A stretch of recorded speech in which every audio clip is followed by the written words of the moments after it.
agora? Sessentamos e agora? Voltamos de novo, né? O que devemos fazer com os nossos bens? Passamos a vida inteira trabalhando para construir um patrimônio que nos permita ter conforto e segurança no momento que idealizamos como o de poder usufruir de tudo isso. Mas nem sempre é assim. Com as dificuldades financeiras de cada família, muitas vezes esse patrimônio conquistado a duras penas pelo pai e pela mãe passa a ser cobiçado pelos filhos para poder resolver seus próprios problemas ou realizar seus próprios sonhos. Das famílias mais ricas e famosas às mais simples, cujo patrimônio se resume a uma modesta moradia, os bens deixados para a herança sempre causam dúvidas e, não raro, brigas. Fora isso, aumenta o número de idosos que têm que arcar financeiramente com as contas de filhos adultos, que não conseguem sobreviver com o próprio trabalho. E isso no momento em que as despesas só aumentam, pois a partir de uma certa idade, outros itens entram no orçamento, como remédios e cuidados com a saúde em geral. O Sessentamos e Agora de hoje discute os direitos que o idoso tem sobre seus próprios bens e quais as saídas possíveis para evitar problemas. Nossa convidada é a professora e advogada Ana Paula Faleiros, do escritório DFDC Advocacia. Temos ainda com a gente a Zaclis Veiga, jornalista, e eu, Rosa Maria Dalla Costa. Bom, para começar a nossa conversa, eu gostaria de saber, a gente pode começar, né, discutindo até que idade o idoso pode decidir sobre os seus bens. Ou seja, até quando ele pode dispor, vender ou doar um imóvel, por exemplo. O que você acha, Ana? Olá, bom dia. Eu sou Ana Paula. Bem-vindo a todos aí. O idoso ele pode fazer o que ele quiser até quando ele quiser. Não tem idade, não tem limite para que ele possa gerir os seus bens, para que ele possa vender, doar. A única limitante é se eventualmente no meio do caminho, né, ele tiver algum tipo de problema cognitivo, a situação de saúde já mais intelectual e cognitiva dele começar a ficar restrita, e aí a família ver que tem alguma situação, né, verificar como essa, e ele não tiver mais essas condições, aí eles podem até utilizar do Instituto de Curatela, aí é um pedido judicial que vai ser feito, né, perante o juiz para que seja decidido. Mas enquanto ele estiver ativo, ele pode usufruir dos seus bens e fazer, né, decidir sobre a sua vida desde quando ele quiser. E esse pedido exige laudo médico? Como que é isso? Sim, quando chegar numa situação em que a família ver que a pessoa precisa de uma ajuda na administração dos seus bens financeiros, aí ela vai entrar com um pedido judicial, vai ter que procurar um advogado, né, uma pessoa especializada, um profissional especializado, em que vai ajuizar, né, uma demanda, a gente chama que é uma jurisdição voluntária, porque não teria uma pessoa contra, você precisa só dessa homologação do juiz para que uma pessoa possa vir ser declarada como curador, né, desse idoso, e aí ela vai administrar os seus bens patrimoniais, né? Certo. Mas isso sim, depois tem um monte de requisitos, de documentos, principalmente um laudo médico, passará eventualmente por uma perícia judicial também, que vai ser nomeado um perito judicial, e aí o juiz, mediante todas as provas, né, juntadas ao processo, ele convencido que aquele idoso está eventualmente numa situação mesmo de restrição cognitiva, aí ele pode declarar então que a pessoa que entrou, que vai ser um familiar, uma pessoa próxima, que vai ser declarado então como curador dessa pessoa idosa. Certo. Então, quer dizer, enquanto o idoso tiver consciência dos seus atos, ele pode fazer o que ele quiser com o seu dinheiro. Ele pode fazer o que quiser. Aí, nesse caso, e se ele quiser doar, por exemplo, para um dos filhos, não deixar de herança para todos, ele deixa para um só, como até recentemente o Zagallo fez isso, né? Deixou uma maior parte para um dos filhos. Ou se ele quiser, nem seja para filho, que seja para um sobrinho, para uma instituição, ele pode? Ele pode. A nossa lei permite que a pessoa possa disponibilizar dos seus bens até 50% do seu patrimônio. Disponibilizar, vender, doar, para aquelas pessoas que não são necessariamente os herdeiros e os herdeiros necessários. Então, a lei estabelece quem que são os herdeiros necessários. Eventualmente os pais, se ainda estiverem vivos, né, mas cônjuge, filhos e netos. Então, fala necessário por quê? Porque esses, quando da eventualidade do falecimento e daí de um inventário, eles necessariamente terão que dividir os 50% do patrimônio da pessoa. Os outros 50%, se ele quiser já fazer um testamento, doar em vida, seja para quem for, inclusive que seja para um dos filhos que sejam herdeiros necessários também, ele pode, mas só até o limite dos 50%. Então, a doação, né, a título de, enquanto a pessoa estiver viva ou pós-mortem, por meio de testamento, ele pode fazer até 50%. Aí inclui sobrinhos, instituições, quem ele quiser. Então, isso quer dizer que eu, por exemplo, não posso vender os meus bens e doar para quem eu queira, a não ser metade dos meus bens, é isso? Isso. Tem um pouco uma diferença, enquanto está vivo, desse instituto compra e venda e doação.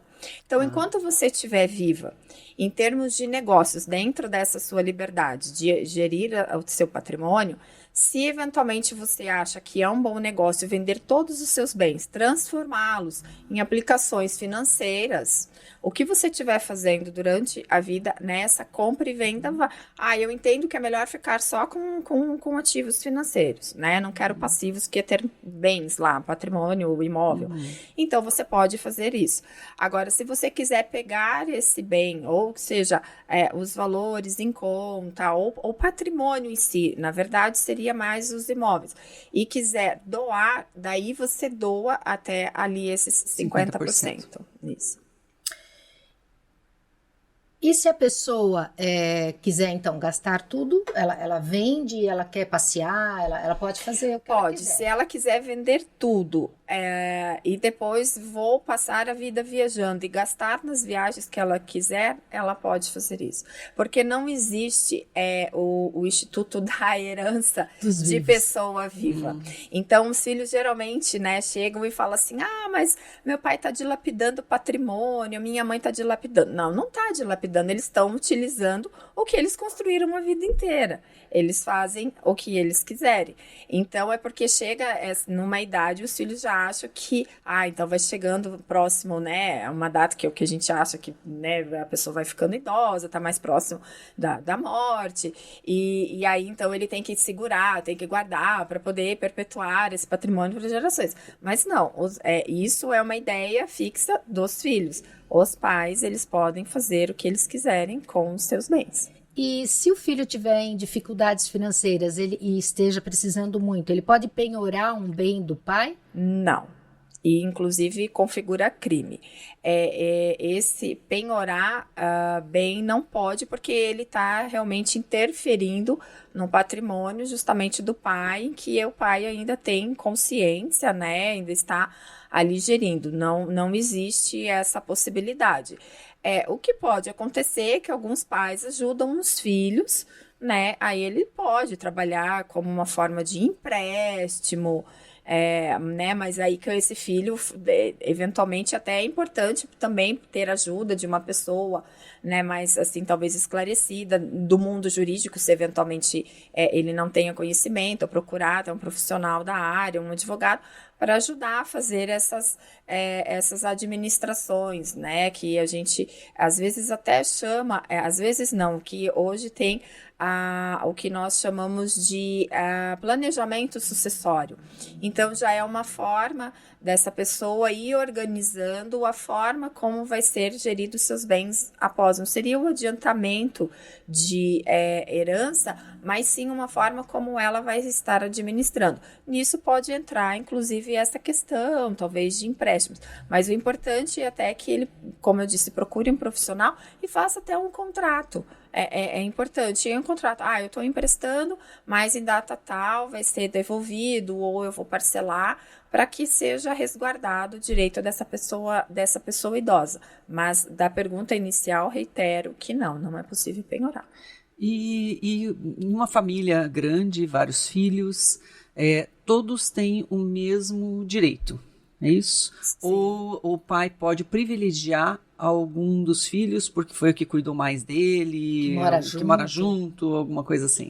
Isso, dentro desse percentual, né, de até 50% que eventualmente ele possa disponibilizar, os 50% é necessário. Então, ele vai ter que dividir, depois vai ser dividido igualmente entre os filhos. Ou se ele não deixar nenhum testamento, aí sim, todo o patrimônio dele, então, depois vai ser dividido proporcionalmente pela quantidade de herdeiros necessários, né, pelos filhos que tiverem. E aí não tem esse critério subjetivo, né, se o filho estava mais próximo ou não, se nunca ligou para a família ou não, se nunca participou das decisões, das festas familiares. Não, é um critério bem objetivo, legal mesmo.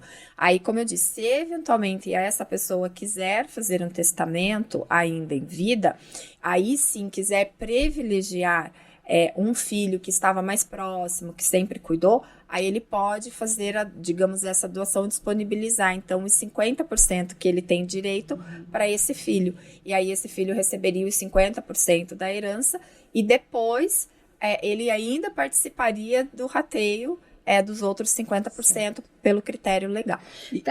E numa situação contrária, quer dizer, o filho que abandona o idoso, o Estatuto do Idoso não fala alguma coisa sobre isso? Ele pode ser deserdado? Não existe no nosso Instituto ainda Civil esse critério, né, o Instituto de deserdar. Não, é o critério legal ainda. Então, por isso que eu falei, independente da situação dele, se ele é muito relapso como filho ou não, na nossa legislação brasileira ainda não existe o deserdar o filho. E quando o filho morre, né, os netos passam a ter direito. A nora, netos, enfim, passam a ter os mesmos direitos dos filhos que estão vivos. É isso. Isso é porque daí o que acontece? Na verdade, eles acabam sendo também os sucessores desse filho que faleceu.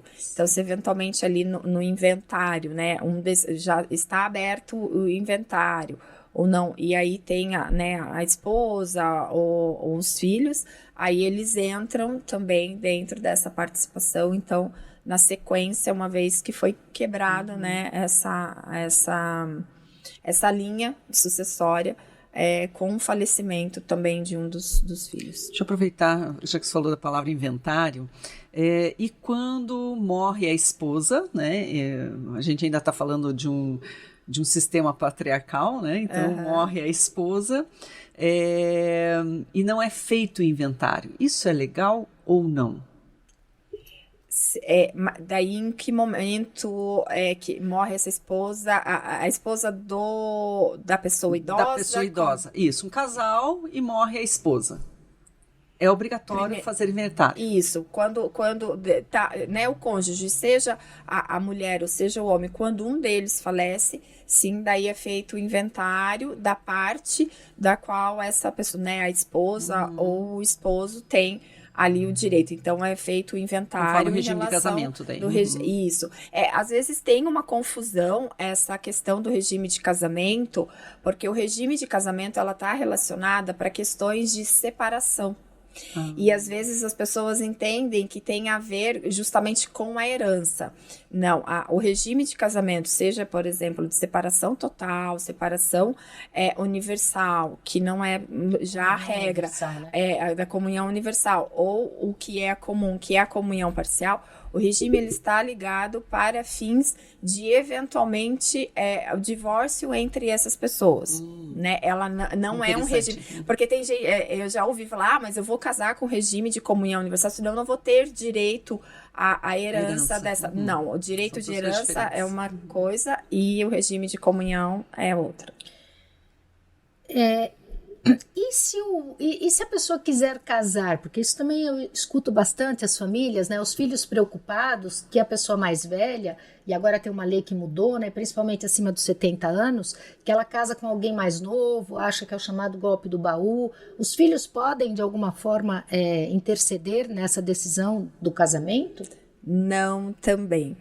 A vida da pessoa idosa, tanto a sua vida civil quanto a sua vida ali patrimonial, ela tem dentro dessa capacidade dela o direito de escolher fazer o que ela quiser. Mais uma vez, é uma forma, né, dos filhos tentarem intervir ali, justamente dentro desse critério subjetivo, achando que justamente essa pessoa talvez possa ser prejudicada. Algumas vezes pode ser, mas a gente não pode transformar isso numa regra e daí transformar a regra justamente os filhos virem tentar impor um modo de vida para os pais. Então, não, mas essa pessoa, a pessoa idosa, ela pode, tanto o homem quanto a mulher, ela pode escolher com quem ela quiser casar, a idade que for. O nosso Código Civil atual havia incluído justamente com relação ao regime de casamento, que as pessoas a partir de 70 anos de idade, então seria obrigatório o casamento da separação, justamente, e a justificativa, à época da lei, era resguardar eventualmente esse idoso de algum tipo de golpe. Hoje, conforme a gente sabe que a pessoa também, né, a gente fica falando idosa, mas assim, a qualidade de vida das pessoas vão aumentando e elas vão sobrevivendo e têm o direito justamente de ir vivendo, inclusive coisas que não conseguiam quando era o tempo em que trabalhava e precisava se dedicar justamente, né, para o sustento da família. Então, hoje ela, né, numa idade que ela já pode usufruir um pouco melhor, inclusive, né, se ela vem ali ficar viúva ou viúvo ou se separou, né, tem o direito de manter a sua vida pessoal também de uma forma que tem o mesmo valor, né, e o mesmo peso das outras áreas da vida, que seria a financeira. Então, ela pode, como isso mudou, temos hoje o entendimento, o STF, que é o nosso órgão máximo, que é o guardião da Constituição, ele decidiu que as pessoas que tenham, então, acima de 70 anos, se por um acaso, quando ela vier a casar, ela quiser optar por um outro regime que não seja o de separação obrigatória, ela pode. Então, assim, se ela casou, não falou nada, separação obrigatória. Se na hora do casamento for fazer lá o registro, ela optar pela parcialidade, ou até se ela quiser pela comunhão, universal, ela faz essa opção e está valendo. Não é uma decisão, é uma decisão do STF, né, de um órgão que também é o que a gente chama, que diz o direito, porque nós temos a lei que diz o direito, mas os nossos tribunais, eles também dizem quais são os direitos dessas pessoas diante dos casos concretos que são levados a eles. E aí, neste caso, muitos foram, então eles justamente entenderam também pela liberdade da pessoa, então ela pode optar. E aí, ainda, nós estamos aí passando por um processo de alteração do nosso Código Civil, justamente a maior peso na área de família, área de sucessões, justamente por essas mudanças que a gente tem muito da sociedade, e tramita, então, o projeto para que, então, caia dessa previsão legal do Código Civil, essa obrigatoriedade a partir de 70 anos. Então, por enquanto, está valendo por decisão do tribunal, mas logo, quando for aprovada, daí será uma questão já inserida no próprio Código Civil. E diante de tantos riscos, né, que o idoso acaba enfrentando, seja na família, seja possíveis crimes financeiros, tem alguma forma de prevenir esses problemas antes, né, de se ficar mais velho? De questões financeiras, né? De proteger o patrimônio. Para que tenha, né, uma velhice com segurança, que possa pagar os seus remédios, ter uma vida confortável, enfim. Isso, uma forma que essa pessoa idosa, ela tenha essa consciência que ela pode ir buscar um profissional que vá deixar isso no papelzinho tudo escrito bonitinho, que é o planejamento sucessório. Ele pode fazer já um testamento, né? A gente também tem, não muito utilizado hoje em dia, mas diretivas antecipadas de vontades, que inclusive é utilizada, por exemplo, para a pessoa disponibilizar, escrever quais os tipos de tratamento que essa pessoa vai querer ou não, quando ela se eventualmente estiver numa UTI, quando que vai ser administrado. Algumas questões, justamente, como envolve né, vida ou morte, ainda é um pouco polêmico, mas esse instituto existe. Legal, não tem previsão legal, mas também não tem vedação, mas é uma forma da pessoa, né, com a ajuda de um profissional, um documento oficial feito para que ela possa justamente ali organizar a vida. Até se essa pessoa, por exemplo, esse idoso, ele tem um filho que tem uma deficiência e corre-se um risco, por exemplo, acaba sendo um peso para a família depois, não deveria, mas muitas vezes acaba sendo um peso depois e a família ninguém quer cuidar. Ele pode, inclusive, se resguardar, estabelecendo se essa pessoa, quem que vai cuidar, se um parente ou um dos filhos, tanto para, né, para essa pessoa que tem a deficiência, esse filho, quanto para ele mesmo com relação a esses cuidados. Muito interessante. E a questão do usufruto, né, como uma forma de já dividir os bens entre os filhos, né, em vida, para não ter problema depois, e aí fica com usufruto. Isso é seguro? Como que funciona? É seguro. O idoso, ele pode tem a casa da família, né? Eventualmente construíram com muito amor, não tem só, digamos, o peso financeiro, mas também da história, eventualmente se eles escrevem, né, emocional, eles viajam, colocam, né, os objetos de viagem que fizeram. Então, existe, né, várias áreas assim da vida que às vezes está dentro dessa casa que foi construída, que não é só uma parede. E aí eles estão morando e eventualmente ele já queira fazer a divisão com relação a esse bem. Ele pode fazer, né? Mas aí vai ser sempre um documento, para ter validade, tem que ser um documento oficial, então é feito em cartório, e aí essa passagem, essa compra e venda ou não, e vai ficar resguardada uma cláusula de usufruto até que essa pessoa venha a falecer, e vai estar valendo, desde que seja um documento oficial, ela está valendo, então somente com o falecimento dessa pessoa que ela vai, digamos, poder deixar de morar na casa. Então, se ela fez isso, aí os filhos, ela não vai poder morar aqui, eu vou deixar num outro apartamento e nós vamos utilizar a casa. Não. Mas ela pode abrir mão do usufruto também. Sim, aí de um eventual momento da vida também, se ela quiser cancelar esse usufruto, também é possível. Aí ela cancela. Dentro digamos que ela ainda estiver dentro da sua capacidade, do seu juízo, né, da sua consciência. A questão do inventário, ela é sempre polêmica, né? Eu queria saber, nesse caso do usufruto, daí, se ela já passou os bens para o nome dos filhos, não precisa fazer o inventário?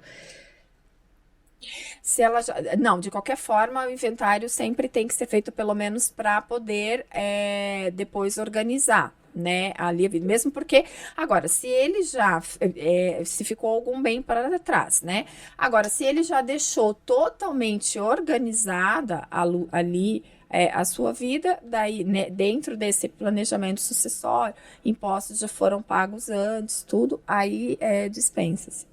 Essa é uma pergunta, quer dizer, existe um meio das famílias evitarem as custas do inventário e desses impostos?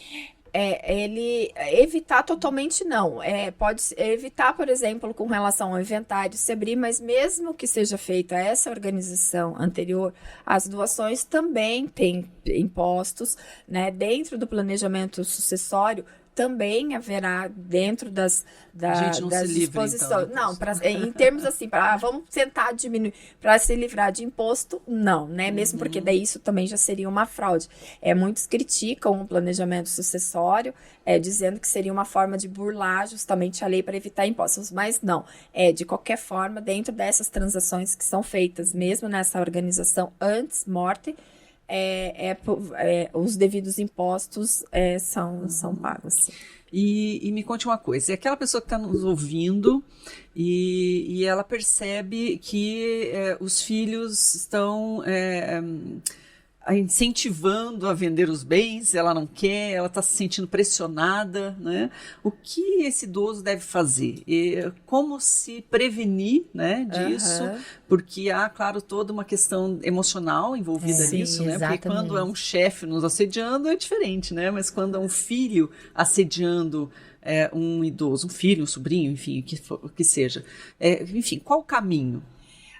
É uma situação bastante complicada mesmo, e essa pressão emocional, ela acaba se tornando um abuso, né? E às vezes essa pessoa idosa, ela tá sozinha.